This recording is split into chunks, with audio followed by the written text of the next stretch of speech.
shaped and structured the different dynamics and diverse dimensions of colonialism's cultures and the identities these spawned. On the other, as Anne McClintock's incisive explorations, for example, show, there's been a Anne McClintock, what she does is to draw together developments in metropolitan Britain and South Africa.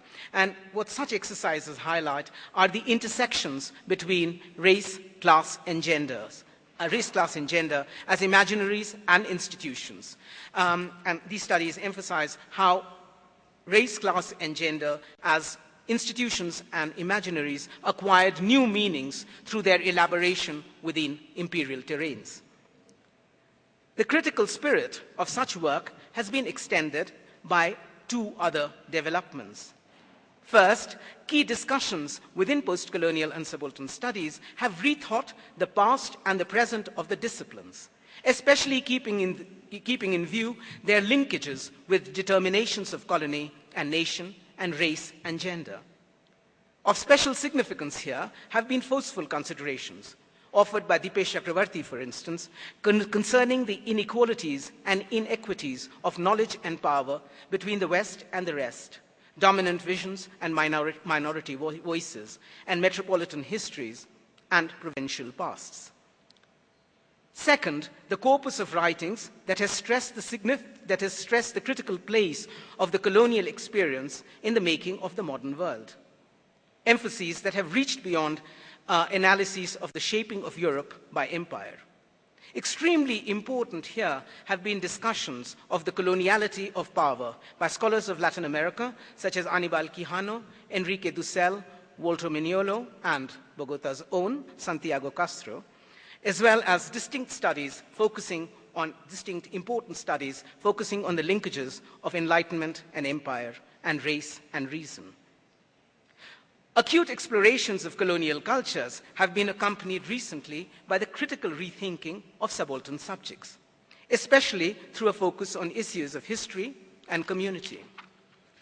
On the one hand, members of the South Asian Subaltern Studies Collective, alongside other intellectuals focusing on diverse geopolitical areas, have pointed to the place of power in the production of the past. This has served to underscore the inherently political character of history writing, while putting a question mark on the very nature of the academic historical archive.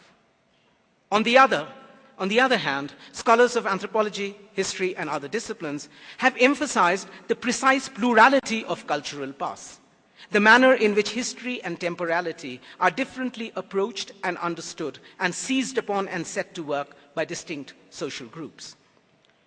Three overlaying emphases have played a salient part in such considerations. To begin with, it has been diversely admitted that forms of historical consciousness vary in their degree of symbolic elaboration, their ability to pervade multiple contexts, and their capacity to capture people's imaginations between and across cultural groups and their identities. Second, it has been increasingly noted that history does not just refer to events and processes out there somewhere, but that history exists as a negotiated resource at the core of shifting configurations of historical worlds. Third, and finally, as was briefly seen, there has been an opening up of critical questions considering the coupling of history writing with the modern nation and of the haunting presence of a rarefied West, of a rarefied but tangible West, in widespread beliefs in historical progress. Together, in approaching the past and the present, such efforts toward critical history writing have often bound the impulse to cautiously probe and affirm social worlds with a desire to carefully narrate and describe them. In other words, far beyond mere imperatives of theory. The endeavors have taken truly seriously requirements of evidence. The endeavors have taken truly seriously requirements of evidence and fidelity to facts. So it's not just about a kind of postmodern mumbo-jumbo. Yet, these efforts have also sieved historical evidence through critical filters and construed facts unexpected. facts that speak in the uneasy echoes of limiting doubt rather than deal in dead certainties. It only follows that the emphases outlined above have not resorted to oppositions involving cyclical notions of the past as characteristic of the East and linear conceptions of history as constitutive of the West. Nor have they approached the assertive appropriations and enunciations of the past in historical and contemporary worlds by submitting to views that each of these visions is equally true. Rather, the efforts I'm discussing have precisely probed such overwrought blueprints and solipsistic schemes by tracking expressions of history as made up of interleaving, conflict-ridden processes of meaning and authority, ever entailing identity and alterity. Making of subaltern and imperial identities, especially the play of power in the production of history. My wider paper provides several examples of such writings. In fact, the wider paper provides several examples of all that I've been discussing. The point now is that many such exercises have variously combined historical fieldwork and ethnographic archival research. Unsurprisingly, they have been accompanied by analyses that have not only unraveled the persistence of oppositions between myth and history in authoritative projections, but precisely placed question marks on pervasive projections of the West and nation as history, modernity, and destiny. Important examples of such work reside in the challenges posed by Dipesh Chakravarty's forceful philosophical critique of the developmental premises of historicist thinking, as well as by Gyanendra Pandey's recent critical considerations of the formidable violence that is at once embodied and ignored, made routine and yet glossed over by the modern coupling of nation and history. And what of the recent thinking of subalterns, communities, and subaltern communities? Here too, there has been a braiding of two apparently incommensurable, yet actually overlapping emphases. On the one hand, several scholars associated with subaltern studies have underscored the key role of community as an ethical formation in questioning and challenging projects of power. Projects of power at once of colony and empire, nation and state, and modernity and history. On the other hand, distinct strands of critical scholarship have queried persistent portrayals of community as an ineluctably anachronistic, tightly bounded entity. One tending toward consensus in its expression, entailing allegiance to primordial tradition, and as broadly opposed to modernity. Together, communities have come to be understood as active participants in wider processes of colonialism and empire, nation and nationalism, state and citizen, modernity and globalization. Participants that imbue such processes with their own terms and textures. Writings within historical anthropology have explored the many meanings of community construed by its members, especially their symbolization and elaboration of boundaries as providing substance to their differences and identities.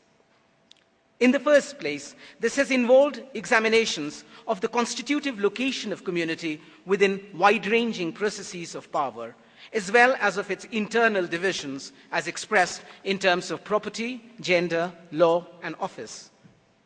Moreover, such efforts have been fortified by incisive accounts of communities as questioning and contesting dominant projects of meaning and power, including those turning on empire and nation and religion and race, unraveling their challenge to authority in a historically and ethnographically layered manner. Finally, there have been diverse endeavors to write greater heterogeneity into the concept of community.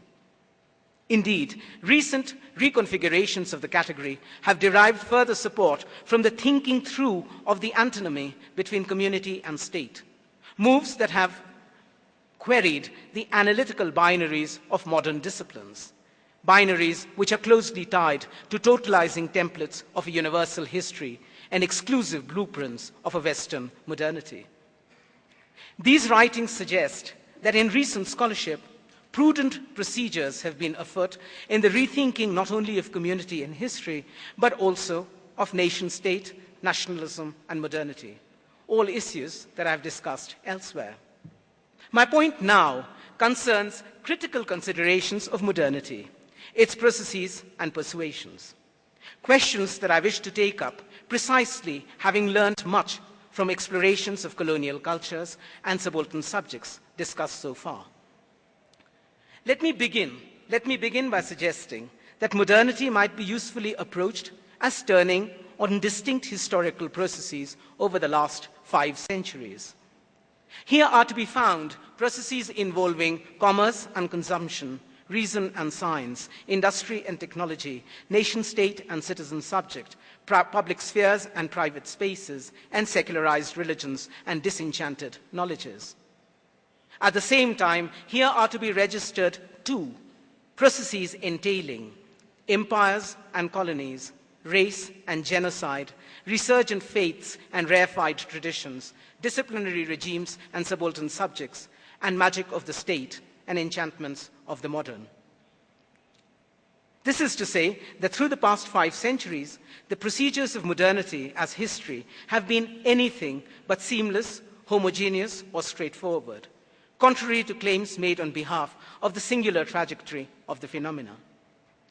These procedures have found distinct expressions in different parts of the world, so that modernity has been ever enacted in its plural, modernities.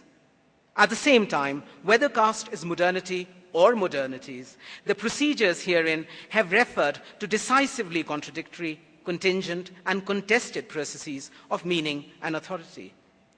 Indeed, it is within such plurality and heterogeneity, contingency and contradiction, that modernity's constitutive oppositions, formative hierarchies, and seductive distinctions appear staged and elaborated.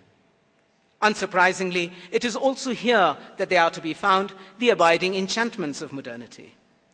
Put differently, as history, the terms of modernity are assiduously articulated, yet the terms of modernity are also basically checkered, even out of joint with themselves. These processes are not subjectless procedures.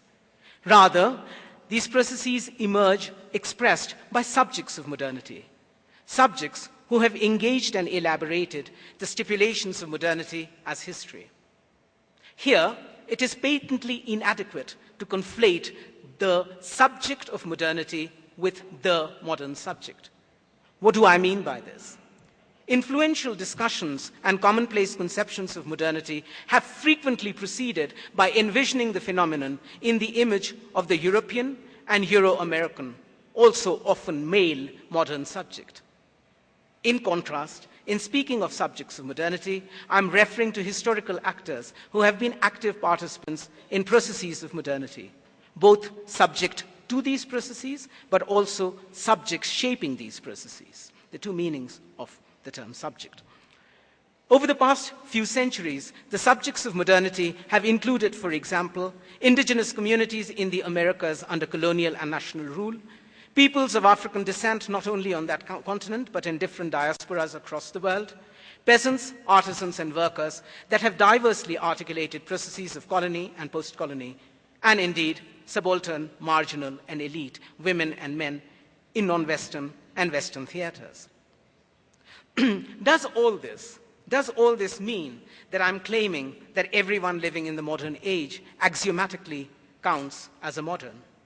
Not quite, not really. Time after time, subjects of modernity have revealed that there are different ways of being modern. They have now accessed and now exceeded